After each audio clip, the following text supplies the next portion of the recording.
Hello students. Redox reactions special reaction होती हैं जो हमें मोल कॉन्सेप्ट के चैप्टर में सीखनी होती हैं। हालांकि हम बैलेंसिंग को पहले से ही जानते हैं और हम बैलेंस करना अपने कंफर्ट लेवल पे खुद ही कर लेते हैं, बट रिडॉक्स रिएक्शन की बैलेंसिंग में हमें कुछ बातों को बहुत ध्यान से देखना होता है, क्योंकि इसमें अगर ज़रा सा भी हमसे मिस हो जाता है तो बैलेंसिंग में गड़बड़ हो सकती है। बैलेंसिंग में किन बातों का ध्यान रखा जाए और किस तरह से हम गलती करने से बचें, उसके लिए हमने एक छोटा सा डिस्कशन बनाया है। बट सबसे पहले हम रिडॉक्स रिएक्शन का इंट्रोडक्शन देखेंगे। रिडक्शन का मतलब होता है व्हेन यू गेन इलेक्ट्रॉन्स, यानी जो स्पीशीज इलेक्ट्रॉन को गेन कर लेती है वो रिड्यूस हो जाती है। और ऑक्सीडेशन का मतलब होता है लॉस ऑफ इलेक्ट्रॉन, यानी जिसमें से इलेक्ट्रॉन निकलकर चले जाते हैं। यानी हम ये कह सकते हैं redox reaction is a transfer of electron from one species to the other. That means कुछ इस तरह से आप इसे देख सकते हो। इसमें ए से बी पे इलेक्ट्रॉन ट्रांसफर किए गए, तो ए का हुआ ऑक्सीडेशन और बी का हुआ रिडक्शन। और बातें देख सकते हैं, जिसका ऑक्सीडेशन हुआ है उसने खुद को ऑक्सीडाइज किया, यानी उसने दूसरों को रिड्यूस किया, तो वो बन गया रिड्यूसिंग एजेंट। और जिसका रिडक्शन हुआ है उसने खुद का रिडक्शन करवाकर दूसरों को ऑक्सीडाइज करने का मौका दिया, तो वो बन गया ऑक्सीडाइजिंग एजेंट। इन्हें हम रिडक्टेंट और ऑक्सीडेंट भी कह सकते हैं। ये चीज़ हमें रिडॉक्स रिएक्शन में सबसे पहले पहचाननी होती है। अब थोड़ा सा रिवीजन करेंगे रिडॉक्स रिएक्शन की टाइप्स का। सबसे पहले कॉम्बिनेशन। जब दो सिंपल चीज़ें जैसे कि एलिमेंट्स आपस में जुड़कर कंपाउंड बनाएं तो इसे कहेंगे कॉम्बिनेशन रिडॉक्स। जैसे मैग्नीशियम एक एलिमेंट है, ऑक्सीजन एक एलिमेंट है, तो जब वो आपस में रिएक्ट करते हैं so they give OMG, that is magnesium oxide. Decomposition, जब इसका उल्टा यानी कॉम्बिनेशन का उल्टा हो तो उसे डिकम्पोजिशन कहा जाता है। जैसे कि कोई कंपाउंड अपने एलिमेंट्स में टूट जाए। अमोनिया आप देख रहे हैं हेबर प्रोसेस में बनाई जाती है और वो बहुत आसानी से N2 और H2 में टूट जाती है, तो ये हुआ डिकम्पोजिशन रिडॉक्स। एक और स्पेशल केस है डिस्प्लेसमेंट। डिस्प्लेसमेंट में एक कंपाउंड होगा जिसमें एक एलिमेंट की एंट्री होगी और उसकी वजह से दूसरे को छोड़कर जाना होगा। तो आप देख रहे हैं फ्लोरीन ने HCl में से क्लोरीन को डिस्प्लेस कर दिया, तो ये हुआ डिस्प्लेसमेंट रिडॉक्स। अब बहुत ही खास रिडॉक्स रिएक्शन आ रही है, that is the disproportionation. Right, disproportionation में खास बात यह है इसमें रिड्यूसिंग एजेंट और ऑक्सीडाइजिंग एजेंट एक ही एलिमेंट होता है, यानी उसका कुछ हिस्सा रिड्यूस हो जाता है और कुछ हिस्सा ऑक्सीडाइज हो जाता है। जैसे आप देख रहे हैं H2O2 का कुछ हिस्सा रिड्यूस होकर वाटर में चला गया और बाकी हिस्सा ऑक्सीडाइज होकर ऑक्सीजन में चला गया है। स्टूडेंट को दो बातें याद रखनी चाहिए। डिसप्रोपोर्शनेशन रिएक्शन केवल वही एलिमेंट शो कर सकते हैं जिनमें कम से कम 3 ऑक्सीडेशन स्टेट्स हों, क्योंकि एक में वो रहेगा और 2 में वो जाएगा। और दूसरी चीज़, डिसप्रोपोर्शनेशन रिएक्शन की शुरुआत इंटरमीडिएट ऑक्सीडेशन स्टेट से होनी चाहिए, यानी ना तो मिनिमम ऑक्सीडेशन स्टेट और ना ही मैक्सिमम। और फाइनली कॉम्प्रोपोर्शनेशन, ये रिएक्शन को ऐसे समझ सकते हो, it is just the opposite of disproportionation reaction. अब रिडॉक्स रिएक्शन कैसी भी हो उसे बैलेंस करने का जो रूल है वो एक ही है। तो आइए रूल्स की ओर बढ़ते हैं। आप बैलेंसिंग के चाहे कोई भी मेथड को अप्लाई करो, चाहे आप हिट एंड ट्रायल से बैलेंस करो, चाहे आप कोई गैस वर्क लगाओ, या आप ऑक्सीडेशन नंबर मेथड यूज़ करो, या एक बहुत ही पॉपुलर आयन इलेक्ट्रॉन मेथड आप यूज़ करो जिसको अलग अलग मीडियम में पढ़ाया जाता है, लेकिन आप अगर इन गाइडलाइंस को याद रखेंगे तो आप अपने मेथड्स में कभी गलती नहीं करेंगे। तो just remember this, AOHC, A for atom, O for oxygen, H for hydrogen और C फॉर चार्ज। तो सीक्वेंस याद रखिए।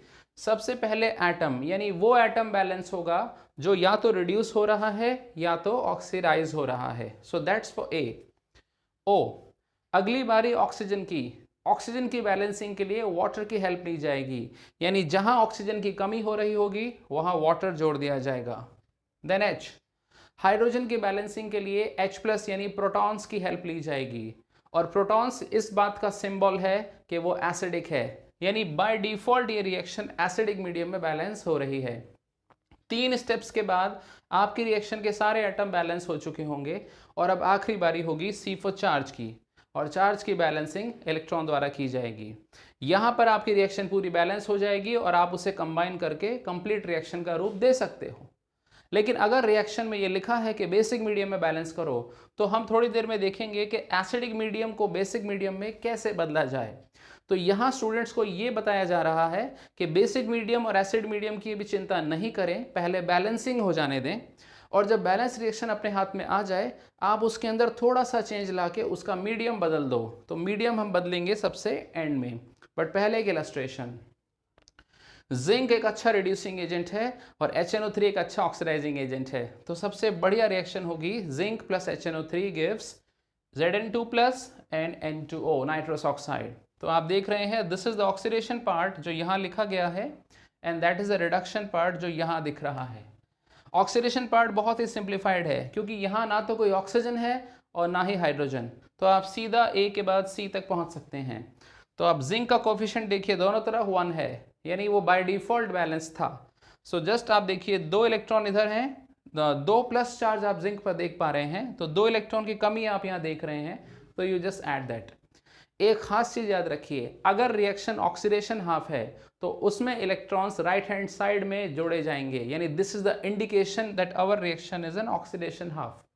अब आइए थोड़ी मेहनत करते हैं रिडक्शन रिएक्शन में, जो है HNO3 से N2O, यानी स्टार्टिंग मॉलिक्यूल है नाइट्रिक एसिड और फाइनल प्रोडक्ट है N2O। तो सबसे पहले शुरू करेंगे A से। A कौन है यहाँ पर? नाइट्रोजन एटम, यानी जो रिड्यूस हो रहा है। तो नाइट्रोजन की बैलेंसिंग के लिए हमने 2 कोफिशिएंट लगा दिया, तो nitrogen is done. Now we come to O। O यानी ऑक्सीजन, तो आप देख रहे हैं यहाँ 2 3 6 ऑक्सीजन है, यहाँ 1 है, तो we need 5 more oxygen, so we put 5 water over here, so oxygen is done. Now the third step is hydrogen. You can see there is 2 hydrogen atoms here and there are 2 5s are 10 hydrogen atoms over there. तो कितने hydrogen की कमी पड़ रही है? 8. So you put 8 protons यानी 8 H plus over there. Now hydrogen is also done. अब finally charge. ये बात स्टूडेंट को बहुत ध्यान से देखनी चाहिए। स्टूडेंट को पहले दोनों तरफ का चार्ज गिन लेना चाहिए, जिसके लिए उसे वैलेंसी के साथ साथ कोफिशिएंट को भी देखना होता है। कई बार स्टूडेंट कहते हैं यहाँ +1 चार्ज है, नहीं, ये 8 बार है, तो इधर है +8 चार्ज और इधर है 0 चार्ज, यानी यहाँ पर 8 प्लस चार्ज ज़्यादा है। सो डेफिनेटली हम 8 इलेक्ट्रॉन यहाँ जोड़ देंगे। अब हमारी रिएक्शन एसिडिक मीडियम में पूरी तरह से तैयार है, बस मुझे इसको कंबाइन करना होगा। कॉम्बिनेशन का तरीका हम जानते हैं, जितने इलेक्ट्रॉन्स रिडक्शन रिएक्शन में दिखाई दे रहे हैं उतने ही ऑक्सीडेशन रिएक्शन में होने चाहिए। सो 8 है इधर, 2 है इधर, सो आप 4 से मल्टीप्लाई कर देंगे and then you combine it like this. So you end up in a redox balancing of acidic medium. अब मान लीजिए अगर इस रिएक्शन को हम जबरदस्ती बेसिक मीडियम में ट्रांसफर करें तो हमें क्या करना होगा? क्योंकि ये बैलेंस हो चुकी है तो अब हम जो भी काम करेंगे दोनों तरफ ही करेंगे ताकि बैलेंसिंग में कोई भी गड़बड़ ना हो। अब यहाँ 8 H+ हैं, तो मुझे 8 H+ को गायब करना होगा। गायब करने का मतलब मिटाना नहीं है, गायब करने का मतलब उसे किसी तरह से वाटर में बदल देना है। तो आप खुद हिसाब लगाइए, 8 H+ को ख़त्म करने के लिए आपको 8 OH चाहिए, तो इससे 8 वाटर बन जाएगा जो हम बाद में लिख सकते हैं। और चूंकि रिएक्शन बैलेंस हो चुकी है तो आपको 8 OH यहाँ दिखाई देंगे, आप यहाँ 8 OH को रख देंगे जो सरवाइव कर जाएंगे, और फाइनली आप इस वाटर को इस वाटर के साथ एडजस्ट कर सकते हो। So if you follow these basic guidelines, your redox will never be a problem to you. Happy learning.